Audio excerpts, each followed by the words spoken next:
So let me start, I guess, first off with telling a story. Hope that's okay. When I do this training live, I mean, back when people were in person, I was really excited about doing some sort of experiential activity with people to kind of get people in the framework of experiencing emotions, experiencing the physicality of different things. But we're going to try to do things a little bit more just a one-way conversation here. So I'm going to tell a story about the monkey and the fish. Maybe you've heard this before. This is known as an African parable. So it's been written about before. It's been talked about before, and many people from their different traditions have heard it. If you haven't heard it, great. And let me just tell you the story. A typhoon stranded a monkey on an island. In a protected place on the shore, while waiting for the raging waters to recede, he spotted a fish swimming against the current. It seemed to the monkey that the fish was struggling and needed assistance. Being of kind heart, the monkey resolved to help the fish. A tree leaned precariously over the spot where the fish seemed to be struggling. At considerable risk to himself, the monkey moved far out on a limb, reached down, and snatched the fish from the waters. Scurrying back to the safety of his shelter, he carefully laid the fish on dry ground. For a few moments, the fish showed excitement, but soon settled into a peaceful rest. For a few moments, the fish showed excitement, but soon settled into a peaceful rest. Now, maybe you have heard this story before, maybe you haven't. If I threw out to you, just in your own space, wherever you are, I mean, what's wrong? What's wrong with this story? What's wrong with what you just heard? You can throw stuff in the text if you want, or just, process it if you're. I see some people who are in there watching amongst friends, amongst staff perhaps, hopefully in your own bubble. But what's wrong with this story? And usually the responses that come through in terms of what's wrong is that the monkey obviously has no idea about the fish, has no idea about what the fish actually needs. The monkey, working from his or her own framework, is thinking, okay, well, I want to help. I want to do what I can to help this fish. Obviously, the fish is struggling in the water, and so let me help the fish as I would want to be helped. And so, the monkey goes out and tries to help, but in the end, actually, sadly, kills the fish. I mean, sorry to bring a kind of a sad story into this parable, but that's really ultimately what happens. If we flip the question around a little bit, what's right? I mean, I don't want to just throw the monkey under the bus and say that the monkey was all wrong. But on the other hand, the monkey really, let's at least commend the fact that the monkey took great risk out of their own lives and went out on a limb, literally went out on a limb, at great risk to his or her own life, and saved the monkey and did something about it. And so I definitely don't want to take away from the fact that the intention, the heart of the monkey was in the right place. The monkey tried as much as they could to do what they could to try to help this fish from what he or she was observing, but really in the end just totally got it wrong. And obviously for many of us, for those of us who understand animals, we know that fish need oxygen, but this is something that the monkey was not aware of, and most likely the monkey didn't even realize and probably hasn't even thought to himself, oh, I'm a monkey. So there's actually another layer of lacking of self-awareness that the monkey had. So that's kind of a introduction story for when we talk about cultural awareness and cultural intelligence. There was a time when those of you who have been around for a long time with leadership training and development, we talked a lot about IQ and intelligence. And eventually the move went beyond just, hey, what do you know and what's your smarts and what's your IQ, but moved along the lines to emotional intelligence, right? And I'm sure that a lot of emotional intelligence training and assessments are out there these days in terms of helping people understand their emotions, helping people understand other people's emotions. But we kind of see this as a progression of those things, moving more towards what we call cultural intelligence. And this is where it's beyond just, hey, knowing my own feelings and knowing how I'm reacting to a situation, but understanding how others are in the room. And cultural intelligence takes that to the next level, knowing that there's more than one person in the room oftentimes, and more persons in the room with different diversities coming to the table. And so we see that as a relationship of increasing level of leadership with increasing complexity of collaboration. I will send these slides to Garth in case people are like frantically scrambling things. And again, I'll be zipping through a lot of these slides, so I hope to make these available to you. So IQ on one level, is the measure of intelligence, the ability to acquire and apply knowledge and skills, whereas emotional intelligence really is the ability to recognize your own and other people's emotions and knowing when to use emotional information to guide behavior. Whereas finally, we talk about intercultural intelligence, ICQ. Now, I'm dating myself for those of you who have used ICQ, but intercultural intelligence is the ability to recognize and understand how cultural differences actually influence behavior. Along the same lines, what then is intercultural competency? On its most basic form, when we boil down cultural intelligence or intercultural competence, it really is the three-way relationship between cognitive, so what you know, your IQ, your behavior in terms of how you react to others, and then the affective side, the intersection of all those three together. And the affective really is that emotional awareness of, hey, when you encounter a situation, how are you reacting to it? Are you aware of your apprehension? Are you aware of your bias coming to the table? And we see intercultural as really that intersection of those things coming together. Now, for me, this obviously matters for a lot of reasons. It could matter for many of us for different things. There really is a biblical rationale, a growing reality, conflict, equity, and reconciliation, an increase in productivity. These really are different ways.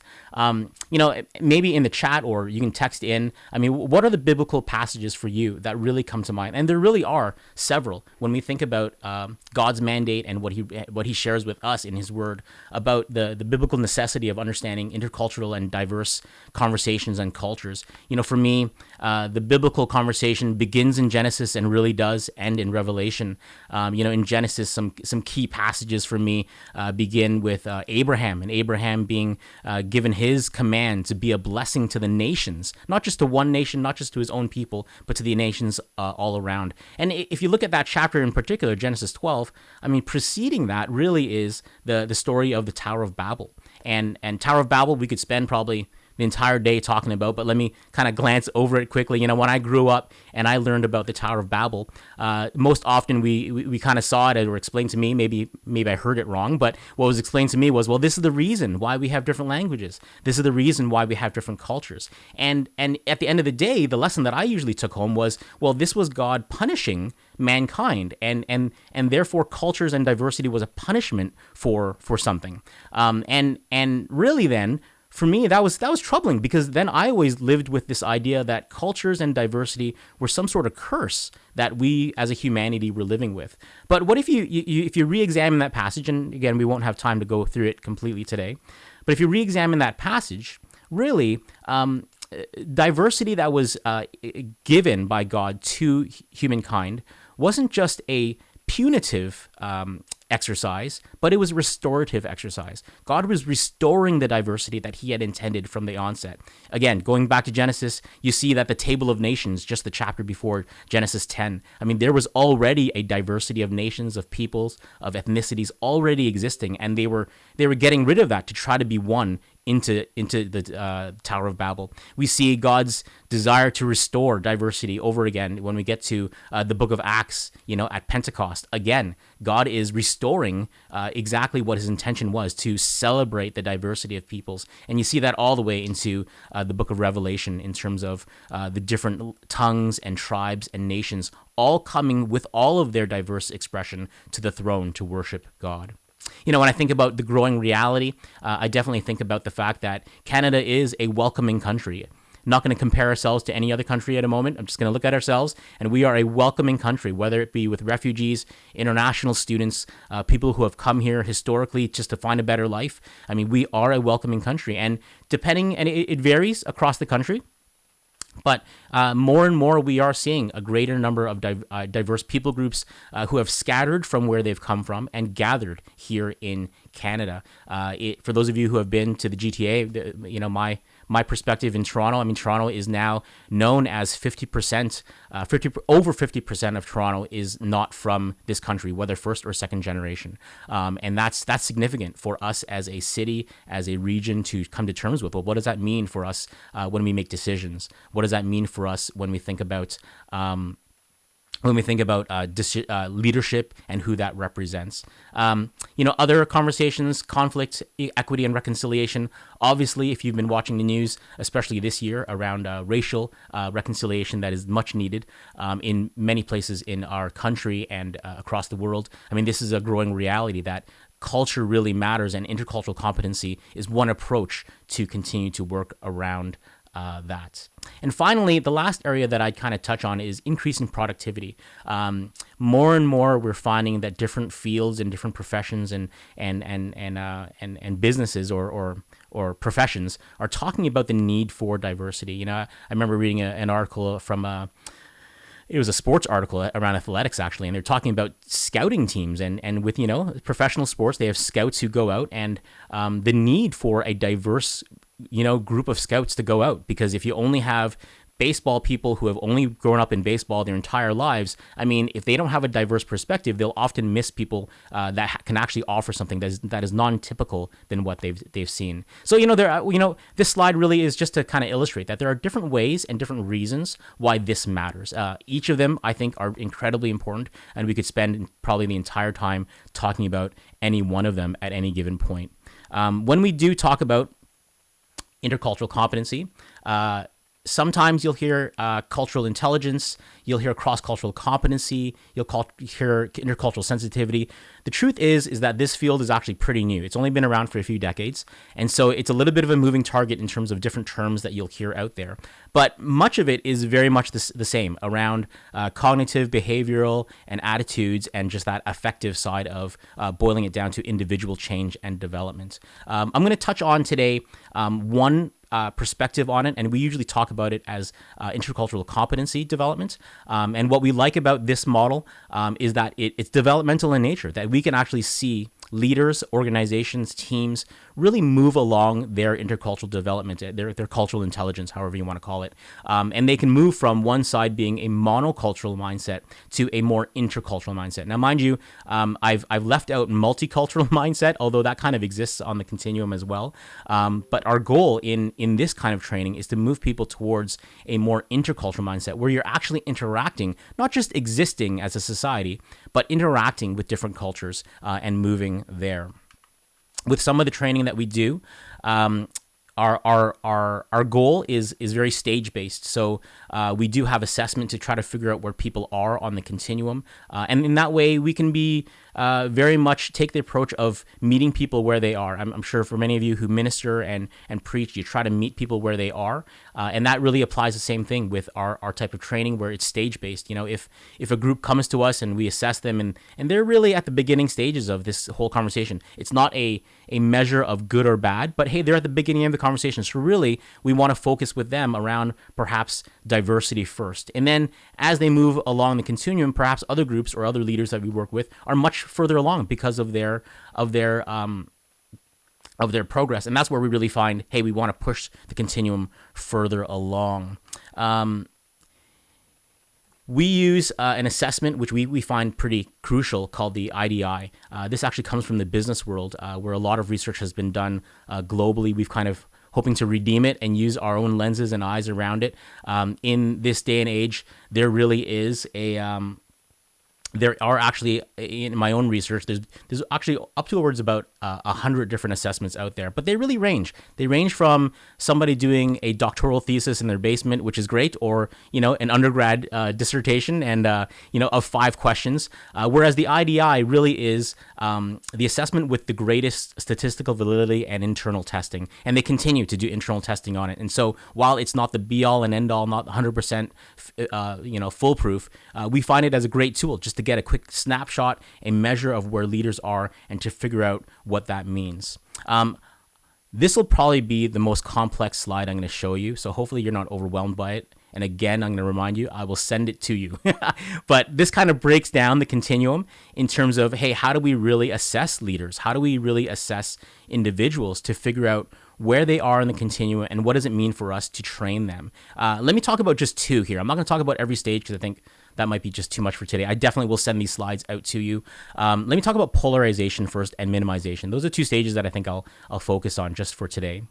In polarization, we tend to find leaders or groups or individuals who are encountering difference perhaps for the first time, or the initial stages of encountering difference. And in that stage, that's typically where we see this sense of judgment towards another. There's a defense mechanism that happens because they're unaware, or they're not understanding the fact that there's such difference with culture. And typically in polarization, they judge the difference as kind of an us versus them mentality. Now, interestingly enough, in polarization, we see two sides of it. We see what we call defense and another side called reversal.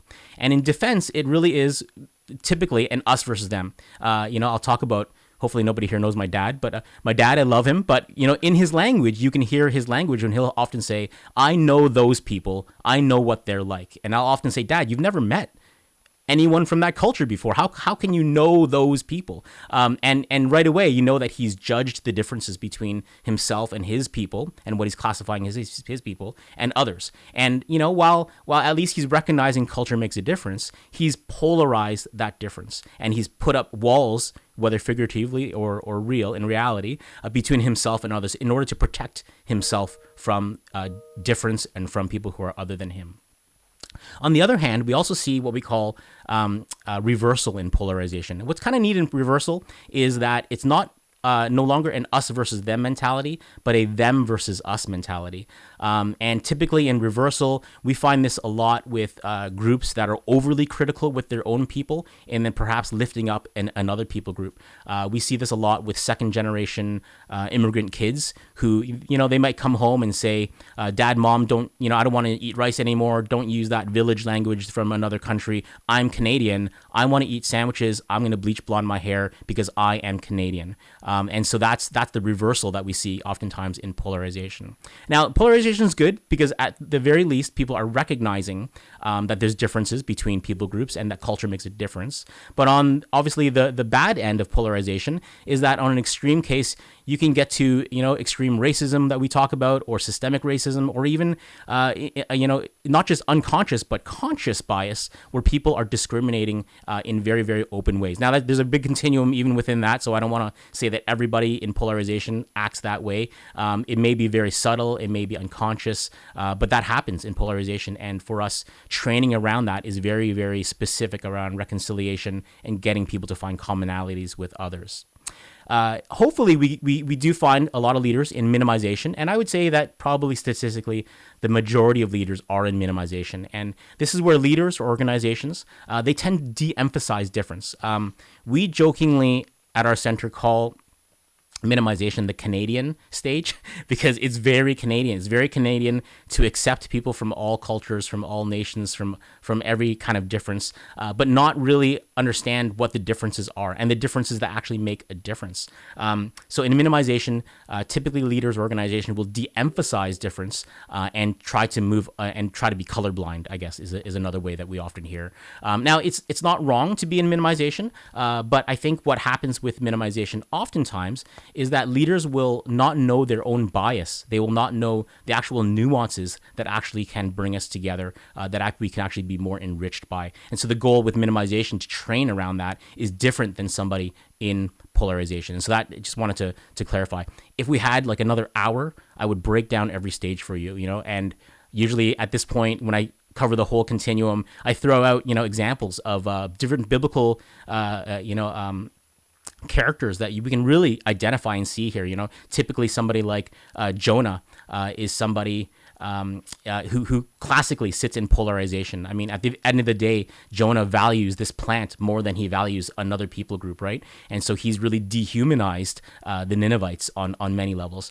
With somebody like Abraham, we can actually plot and see where he's journeyed depending on where you are in the story. At times he's in polarization. At other times he's imagining, even though he's never met people from that city, he's imagining that there are good people and saying, God, what if there's even 10 people? Will you not even spare them? And then finally, we talk about other leaders like Peter, the Apostle Peter, who actually moves into acceptance and then slides backwards. And we hear about that when Paul rebukes him and says, you've been hanging around the Judaizers way too much, and now you're creating difference where the difference is not what God intended. And then finally, we find ourselves with somebody like Paul, who calls himself the apostle to the Gentiles, right? And a key passage for me is when Paul writes, I have become all things to all people so that I might serve some, and so might win some, right? Or save some, sorry.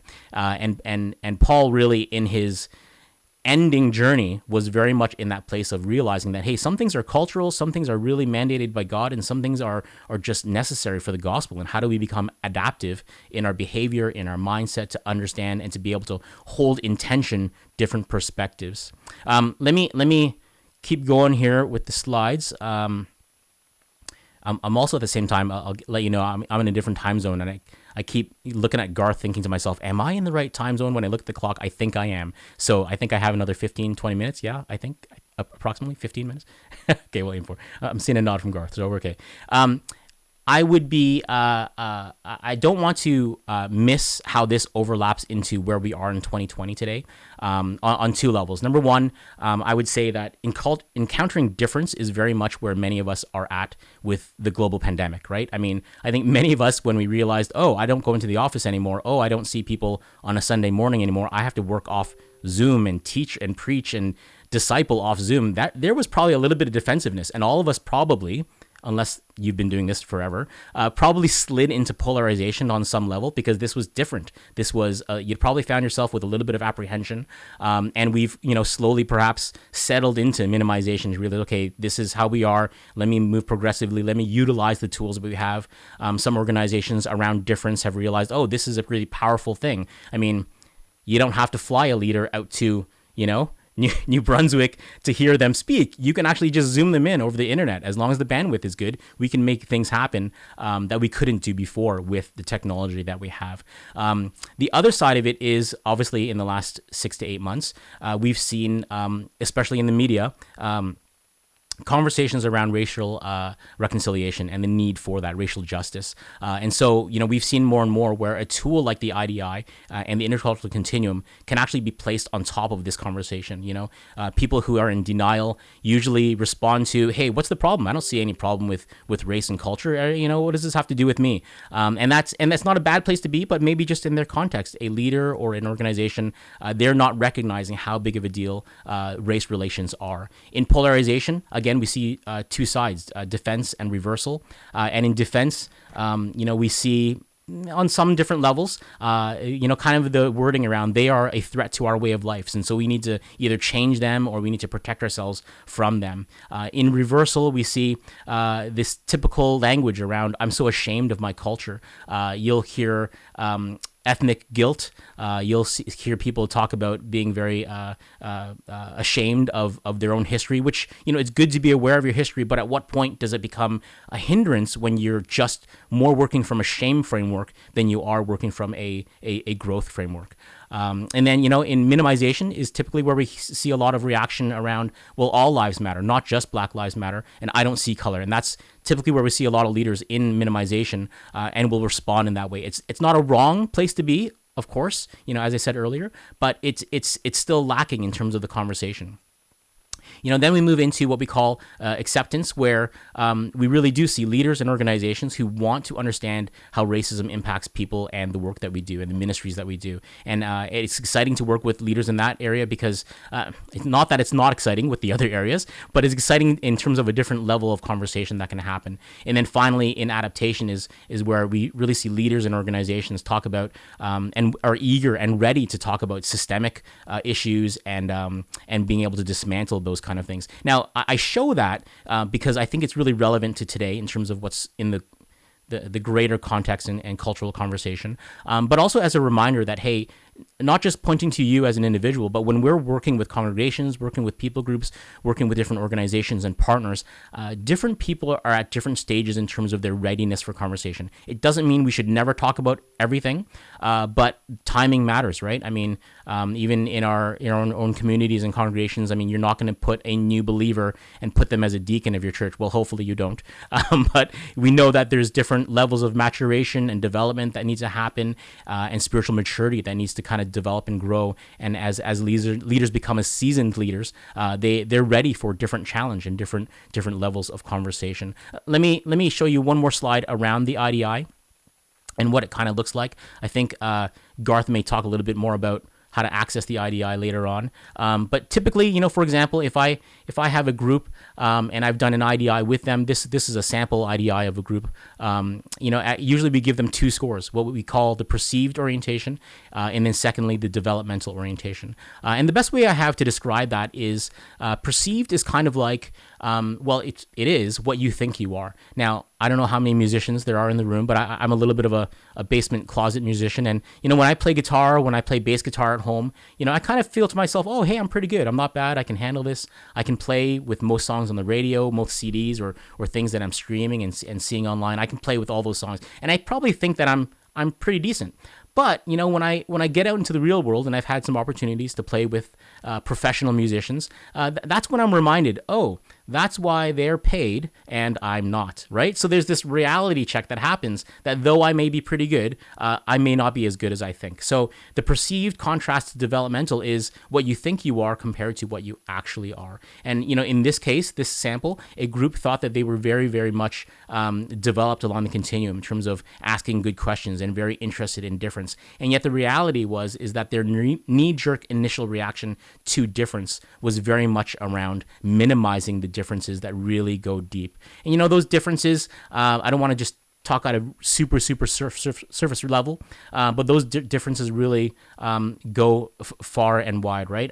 The classic analogy and metaphor that is used is the iceberg, and some of you on the East Coast know very well icebergs, and that you see them, which I'm very jealous of here in Toronto because we see nothing like this. But the iceberg is a great metaphor because, at the very least, we talk about how what you see on the surface is just 10%, perhaps just 10% of the entire iceberg. And when we talk about culture and difference, there's the explicit, the external culture expressions of culture, and then there's the internal things that really go deep. And the reminder here with the iceberg is many. The first is just that, what you see on the top or what you see on the external expressions of it is just skimming the surface, literally just skimming the surface. To really understand a culture, you need to know the depths of it and how far it goes, right? For me, as a Chinese Canadian, I mean, I'll often hear people say, oh yeah, I understand Chinese people. I love Chinese people. I'm very multicultural. I love Chinese food. And I'll be like, what? Like, do you think that, all of the Chinese community is represented by Chinese food?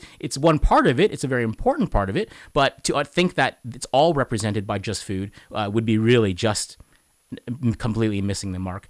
Other things that we talk about with the iceberg and why I like it is that the beneath the surface is really just this great weight of difference that happens. And the reality that we're in today is that it's not just one iceberg, but many icebergs that are around us. And the need for intercultural competency becomes a real skill set and orientation and mindset where people can really frame themselves to ready themselves for difference.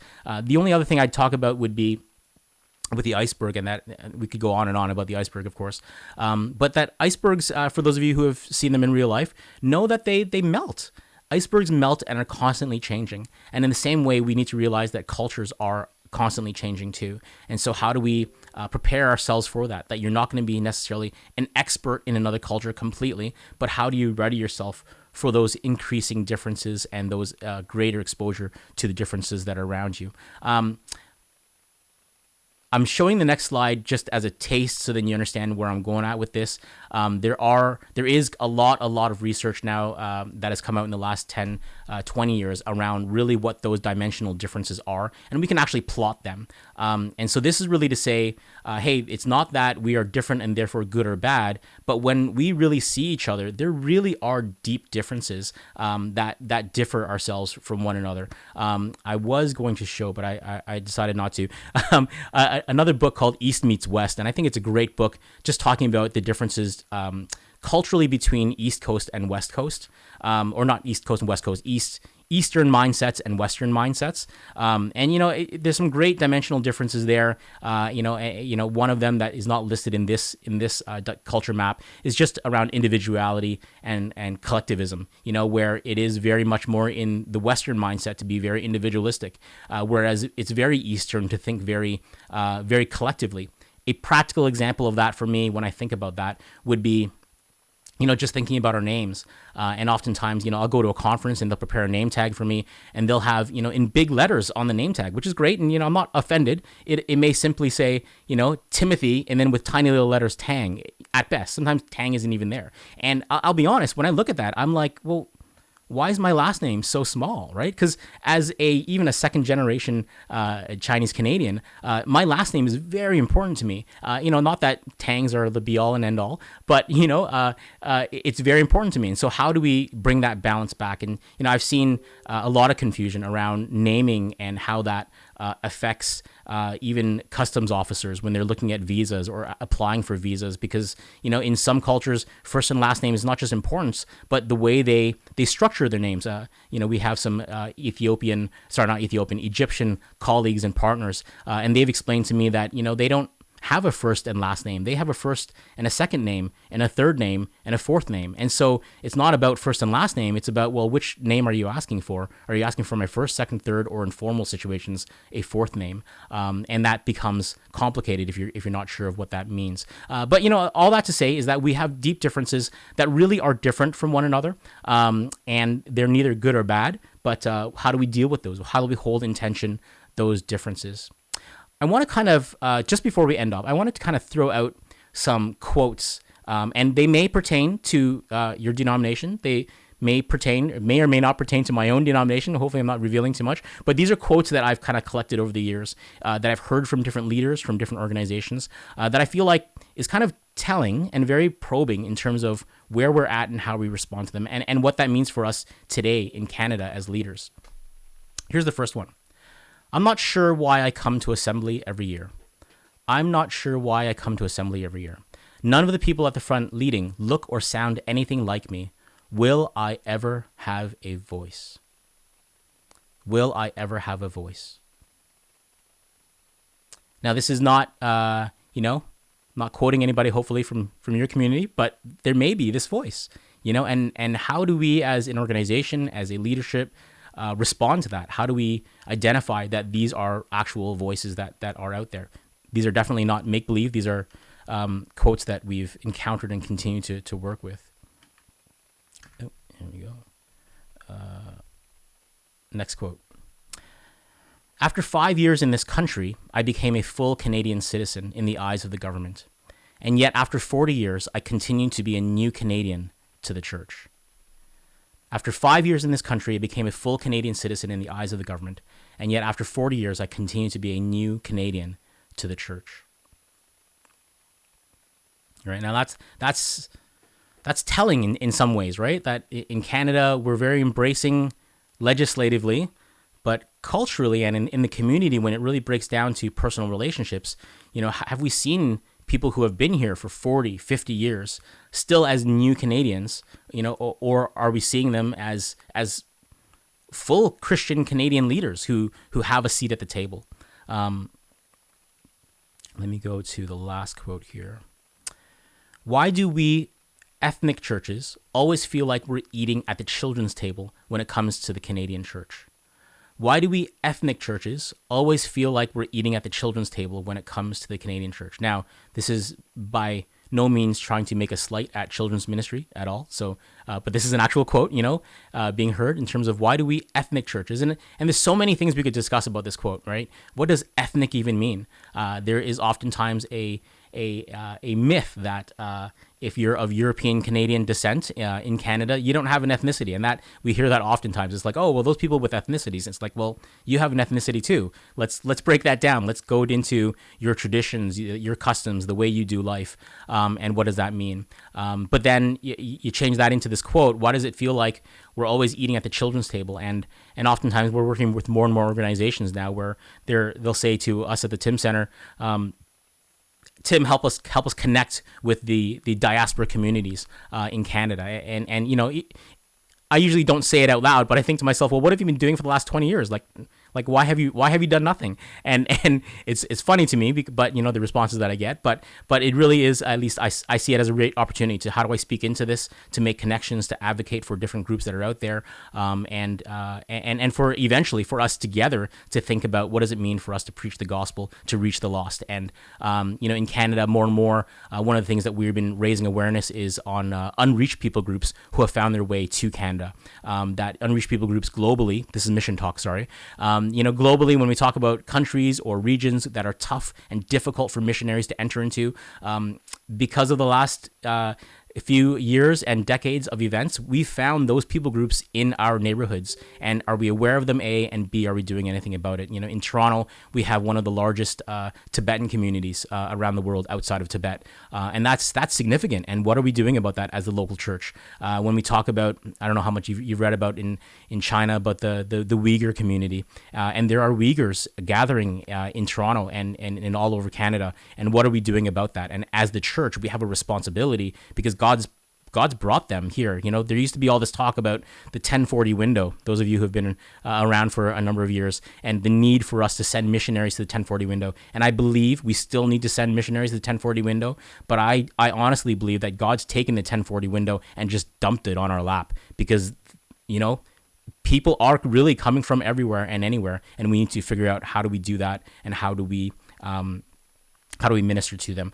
But boiling that down, from not just the higher, larger level of missional context, how do we break this down to a more a local need and local relationship? So in our training here, I'll give you a quick example of what we sometimes do.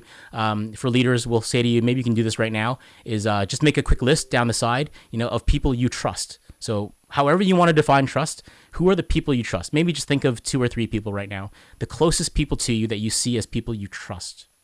All right? I'll give you 10 seconds to think of those people as you decide who are the in and out people in your friendship. You don't have to tell me who it is, so it's okay. This won't be revealed in your next Sunday's bulletin. They don't have to be at your church. They can be, but they don't have to be. But usually we go through this exercise of getting people to, at least on a personal level, how do we build a more diverse perspective? And then as we move around that conversation, it becomes, okay, well, now fill in the rest of the chart. Now, what is the race and ethnicity of those people that you've placed as people you trust? What's the gender? What's the age? What's the sexual orientation? What's the education? What's their disability or ability? What's their marital status? Or any other column you might right there. Now, this is not to say that your relationships are wrong, but if you want to have an increased capacity around understanding diversity, how do we change that perspective? And it could be even just around marital status, right? I mean, we realize more and more that many of our ministries at our church, I'm not blaming your churches, at our church, we realize that so much of it became geared around families and married couples.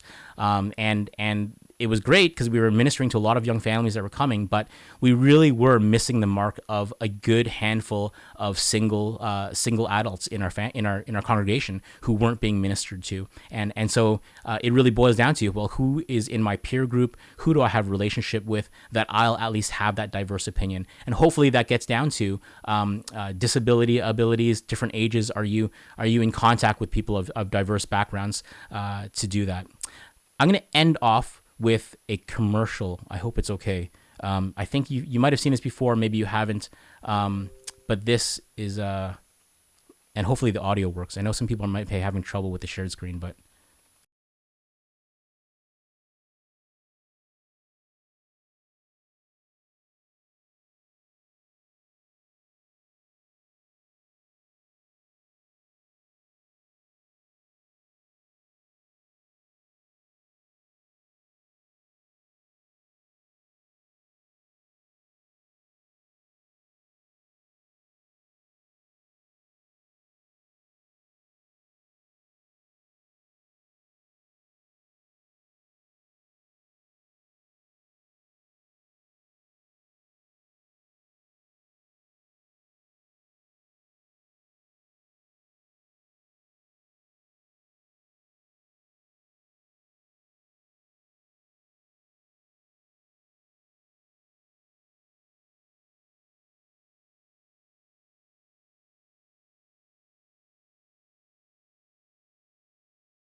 Now, I'll quickly come off screen share and firstly say that we're not in any way promoting the drinking of beer. But, maybe you've seen that commercial. It was played a few years ago in across the country. And you know what? There's many messages that come out of that commercial that I really love personally. I think the commercial makers really hit the mark on it in terms of presenting a message. And, it really is that, these different nations, these different peoples groups, these different leaders, people in the community have really brought all of their ethnicity and heritage and culture to the table. I love the fact that the Mandarin young man, he's in shock that this machine understands his native tongue, right? And just the last time I did this, actually, a student said to me, "Tim, that was my Ethiopian mother tongue." And I'm like, oh, which one? Like, I didn't even know which one was Ethiopian, right? But she was like in shock that she heard her mother tongue in that commercial, right? And there's something beautiful about hearing your mother tongue, your mother heart language in that. For me, that commercial really represents the body of Christ. And when Paul writes in Corinthians about the body of Christ coming together, that the head cannot say to the hand, "I don't need you," that every part of the body is treasured. That to me is really that reminder of, hey, this is the ethnocultural diversity and landscape that God's given us. How are we embracing that? How are we affirming that? How are we really including that? Or are we like the Japanese young girl there who she thought she had to use English to be part of this, right? And I feel that oftentimes the people from the nations who have come to North America think that they have to give up something of their heritage in order to belong. And what have we lost in that process when people feel like they have to give up something in order to be part of our community? Whether that's Canadian culture or the church culture, how can we better represent the people that God has brought in our midst and in our neighborhoods and our communities?